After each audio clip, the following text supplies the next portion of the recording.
गांव का एक गरीब किसान रामा अपनी सूखी जमीन को देख रहा है। खेत बंजर हो चुका है और उसके चेहरे पर चिंता साफ झलक रही है। मेहनत के बाद भी उसे कुछ नहीं मिला। रामा अपने पुराने सूखे कुएं के पास बैठा है।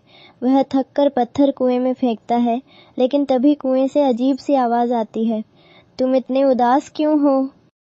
रात के समय कुआं नीली रोशनी से चमकने लगता है। रामा हैरान होकर पास जाता है। कुएं से फिर आवाज आती है, कुछ कीमती डालो, मैं तुम्हारी मदद करूंगा। रामा अपने घर में अपने पास बचा आखिरी सोने का सिक्का देख रहा है। वह सोच में पड़ गया है, क्या उसे यह कुएं में डाल देना चाहिए? रामा अपने खेत में जाता है और धीरे धीरे वह सोने का सिक्का कुएं में डाल देता है।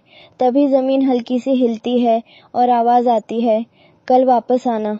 अगली सुबह रामा का सूखा खेत हरा भरा हो जाता है। बारिश हो रही है और पौधे उग चुके हैं। रामा खुशी से नाचने लगता है। अब रामा गांव के बाजार में अपनी फसल बेच रहा है। वह खुश है और लोग उससे खरीदारी कर रहे हैं। दूर से एक अमीर आदमी उसे जलन भरी नजरों से देखता है। अमीर आदमी रात को चुपके से उस रहस्यमय कुएं के पास जाता है।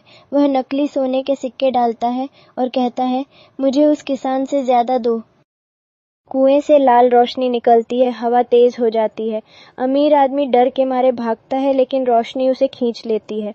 कुएं से आवाज आती है, सिर्फ ईमानदार को मिलेगा इनाम। अब गांव में फिर से खुशहाली है। रामा बच्चों को बीज बांट रहा है और खेती सिखा रहा है। लोग खुश हैं और रामा मुस्कुराकर खेत की ओर इशारा करता है।